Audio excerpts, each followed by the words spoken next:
Graça e paz, amigos e irmãos. Hoje, quinta-feira, dia 2 de julho de 2020. Como é de conhecimento de muitos, nós ainda não estamos tendo os nossos encontros presenciais na semana, mas já voltamos aos encontros presenciais de domingo na adoração, que é às 19 horas. Né? E lá no espaço de culto, que a gente tem trabalhado alguns temas que são temas ligados ou focados na busca de encorajamento. Eu estou com o sentimento como que, apesar do 10º encontro ter sido realizado domingo, parece que nós ainda estamos retornando. E aí, como o tempo de celebração está um pouco mais reduzido, a gente tem trabalhado o contexto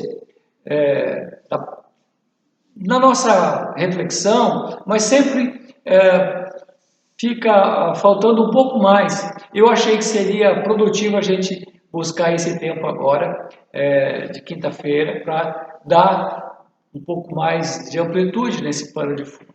E o texto, só lembrando, o texto é da segunda carta de Paulo a Timóteo, capítulo, como eu já disse, capítulo 4, versos 17 a 18, que diz assim: Mas o Senhor me assistiu e me revestiu de forças, para que pelo meu intermédio a pregação fosse plenamente cumprida e todos os gentios a ouvissem. E fui libertado da boca do leão.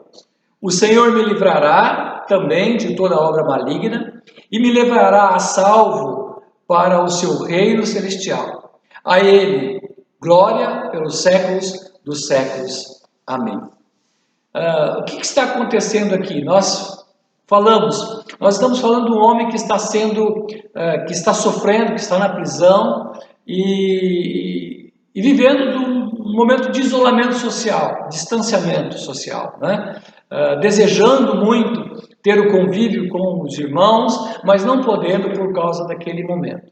Mas fazendo uma digressão naquilo que é pano de fundo, que vai chegar a esse ponto que nós estamos refletindo. Paulo, ele pregou na cidade de Corinto, e quando ele pregou ali na cidade de Corinto, ele vinha de uma jornada intensa e difícil, e ele estivera preso lá em Filipos. Lucas, em Atos 16, relata isso.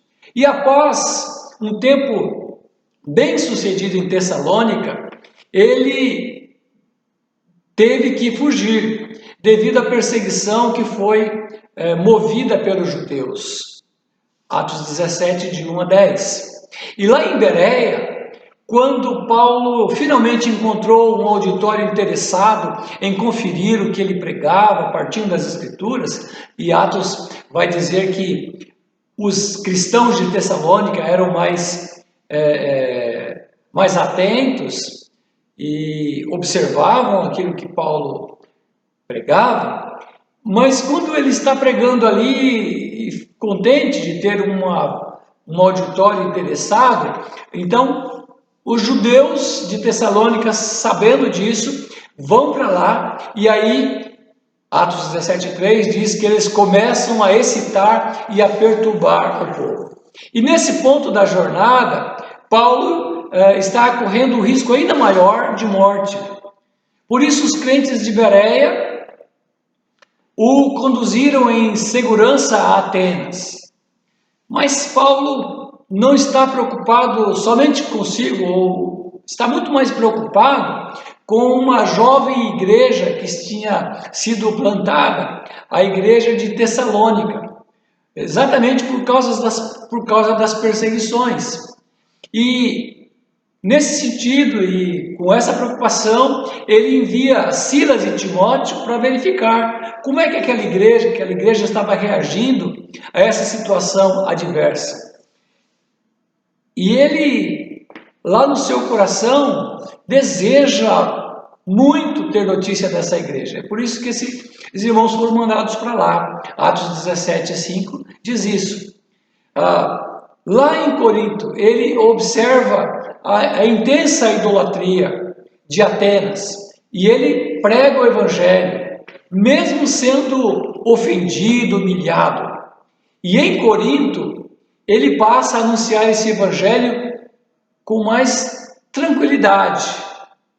Foi quando Silas e Timóteo regressam de Tessalônica com notícias positivas a respeito da igreja. Isso enche o coração de Paulo de alegria. Atos 18, 5 vai trazer esse relato. No entanto, encontrando reação por parte dos judeus incrédulos, ele, mesmo assim, proclama o evangelho aos gentios.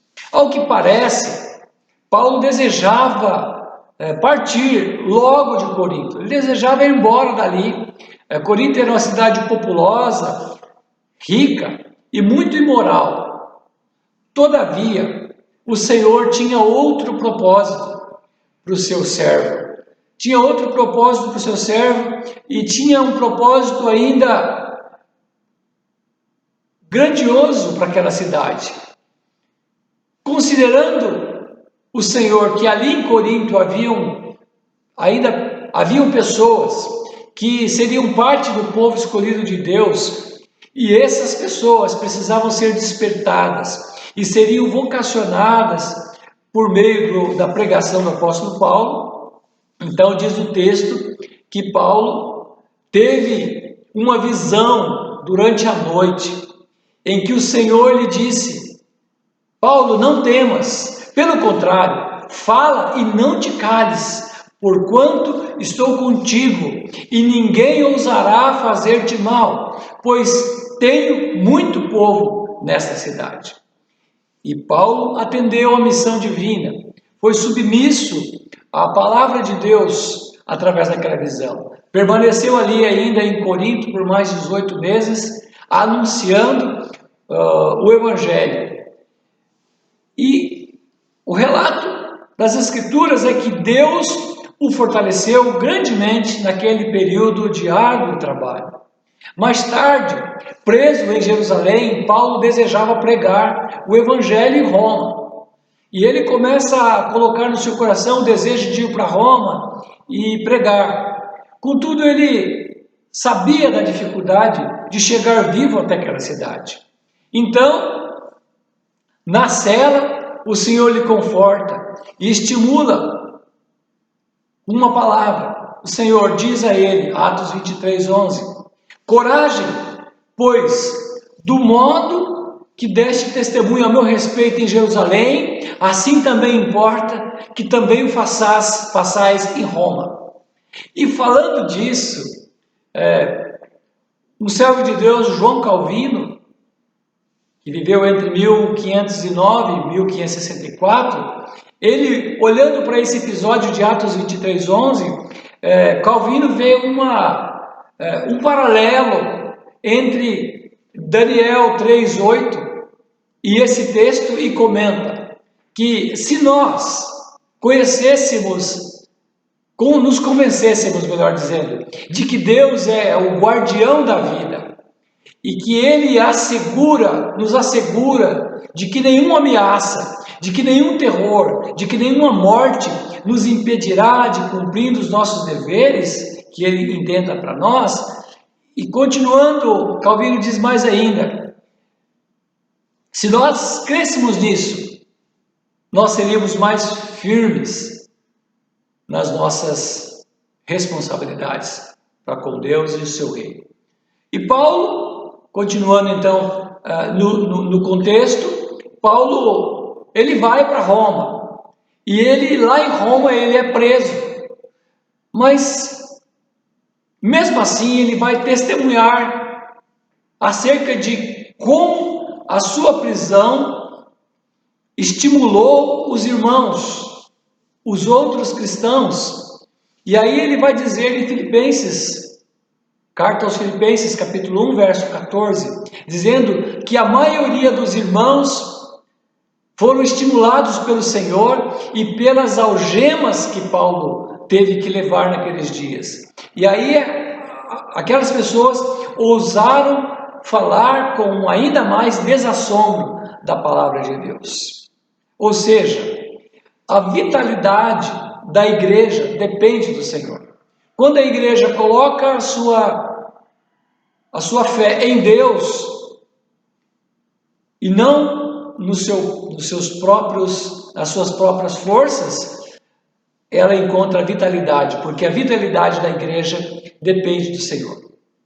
O que muitas vezes pode parecer um motivo a mais para o nosso desânimo, acaba se constituindo um instrumento útil nas mãos de Deus para despertar e para estimular a igreja. A prisão de Paulo, longe de desanimar a igreja, foi um episódio que serviu de alerta para os crentes de Filipos, para que eles proclamassem com maior intrepidez a palavra de Deus. Como tem sido nos nossos dias essa situação que nós estamos vivendo de distanciamento, de lutas, de incertezas? Como está sendo esse episódio nas nossas vidas? Tem esse episódio servido para que nós, os crentes, ainda proclamássemos com mais intrepidez a palavra de Deus? Pois é, eu quero concluir aqui, amados, dizendo que, do mesmo modo que lá na experiência da igreja primitiva, pela fé, eles puderam transpor os obstáculos, nós também, pela fé, podemos transformar os obstáculos que nós encontramos no dia que nós estamos vivendo. Nós podemos encontrar nessa realidade que está posta diante de nós, nós podemos transformar tudo isso em oportunidades de estímulo ao serviço cristão, especialmente quando nós nos damos conta de que Deus nos tem concedido talentos. Ele mesmo nos confiou talentos. E aí eu devo crer, nós devemos crer, que Ele mesmo nos sustentará. Como Paulo diz, aqui no verso 17, mas o Senhor me assistiu e me revestiu de forças, para que, por meu intermédio, a pregação fosse plenamente cumprida e todos os gentios ouvissem a palavra de Deus. Que Deus te abençoe, amados. Vamos pensar nisso. Tem sido difícil as nossas vidas, as nossas lutas, a adaptação nesse momento. Mas nós não podemos desanimar e deixar de pensar que nós temos uma tarefa, que nós temos que proclamar o reino de Deus, que nós temos que falar de Jesus ainda às pessoas, viver o Evangelho. Amém? Deus te abençoe, que você tenha uma noite de paz ainda, que seja uma noite gostosa com a sua família, que você possa encorajar o seu coração, mesmo nesse momento, sabendo que a vitalidade que nós precisamos como igreja depende do Senhor, e Ele mesmo vai nos sustentar, Ele mesmo vai nos fortalecer. Amém? Fica na paz, um abraço a todos. Deus abençoe.